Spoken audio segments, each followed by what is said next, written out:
Programmation spéciale pour les JMJ, nous sommes avec le cardinal Barbarin. C'est une très belle édition des JMJ qui s'achève. Oui, grandiose, parfaitement organisée, avec des foules considérables qui nous rappellent presque celles de Tor Vergata. Samedi soir à Quattro Vientos, c'est des souvenirs de Tor Vergata de l'an 2000 qui me remontaient à l'esprit. Il y a eu la pluie en plus et quelques autres petits inconvénients qu'on a reçus comme une bénédiction du ciel d'ailleurs. Enfin, c'était vraiment très très beau. Le tour qu'a donné Benoît XVI, conformément à sa personnalité bien sûr, est celui de beaucoup plus d'intériorité. Donc en fait, il parle, il salue tout le monde et puis il nous conduit vers l'adoration. Et c'est vraiment très émouvant de voir en fait le pape devant le corps du Christ et puis la foule, voilà, de ceux qui l'entourent. Donc il y avait beaucoup de jeunes autour de lui, les évêques et les cardinaux qui étaient là, et la foule et le million et demi de jeunes derrière, dans un silence incroyable, en disant. Il a dit cette formule très belle d'ailleurs. Le véritable leader des JMJ, c'est Jésus, quoi. Et en fait, on le vit comme ça. En quoi ce rassemblement répond aux besoins spirituels des jeunes aujourd'hui? En fait, le besoin spirituel des jeunes, parfois, ils ne le reconnaissent pas eux-mêmes.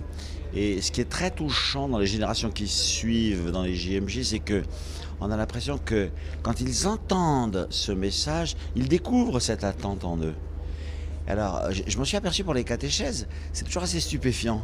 C'est-à-dire qu'on leur parle, c'est des très belles catéchèses, être ferme dans la foi, être enraciné dans le Christ, être un témoin du Christ dans le monde.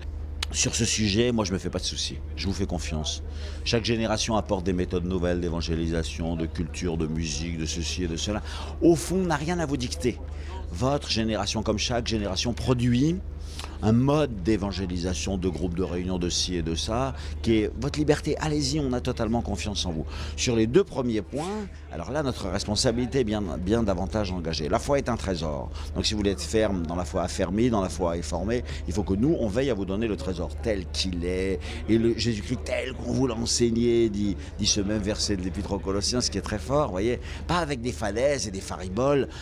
Comme justement, il dit ça aux Colossiens parce que les Colossiens se sont laissés emporter par les trônes et les seigneuries et les ceci et les cela. Et Saint Paul, d'un revers de main, on voit tout ça promener, il dit non, le Christ.